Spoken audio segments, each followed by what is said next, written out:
Credit ULA launch of an Atlas V rocket from Cape Canaveral with a U.S. Air Force infrared surveillance satellite was scrubbed Thursday evening after engineers encountered a balky valve associated with the first stage's liquid oxygen system.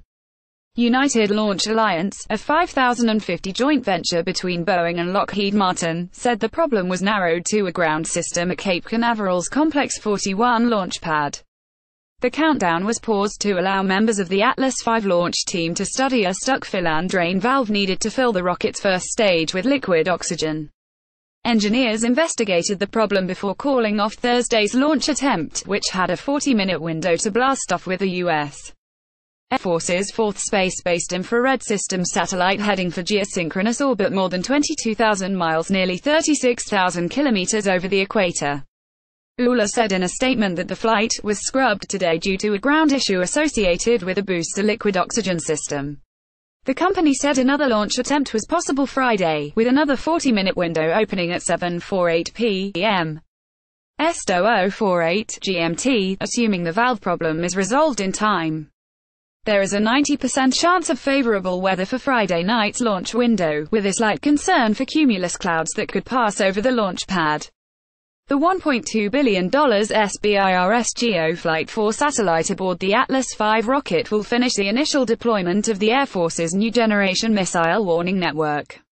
When complete, the constellation that will include a minimum of 4 SBIRS craft stationed in geosynchronous orbit and at least 2 infrared payloads in egg-shaped orbits aboard top-secret National Reconnaissance Office spy satellites, providing polar coverage. The SBIRS GEO Flight 4 satellite before encapsulation inside the Atlas V rocket's payload fairing.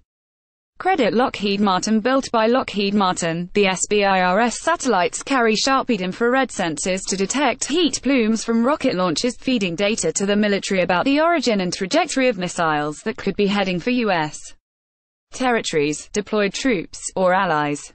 The infrared payloads are provided by Northrop Grumman. 3 previous SBIRS satellites launched on Atlas V rockets in 2011, 2013 and 2017.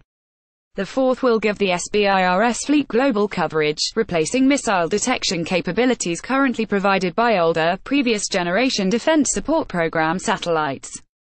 4 SBIRS HEO piggyback sensor packages have launched on classified NRO spy satellites. 2 are needed operational at any time. The Air Force has ordered 2 more SBIRS satellites for launch in 2021 and 2022 to improve coverage, and eventually replace the first 2 SBIRS geosynchronous spacecraft. The successful launch and operation of this 4th SBIRS GEO satellite will mark the completion of the SBIRS baseline constellation, said Col. Dennis Bythewood, director of the Remote Sensing Systems Directorate at the Air Force's Space and Missile Systems Center. SBIRS is intended to replace the legacy Defense Support Program satellites that have been providing missile warning for worldwide missile launches since 1970.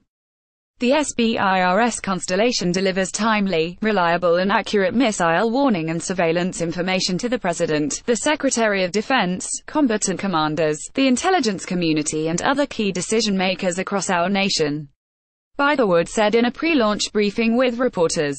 The Atlas V flight with SBIRS GEO Flight 4 will mark the first of the year for ULA's Workhorse rocket, and the 75th Atlas V launch overall since it debuted August 2002. Email the author. Follow Stephen Clark on Twitter at StephenClark1.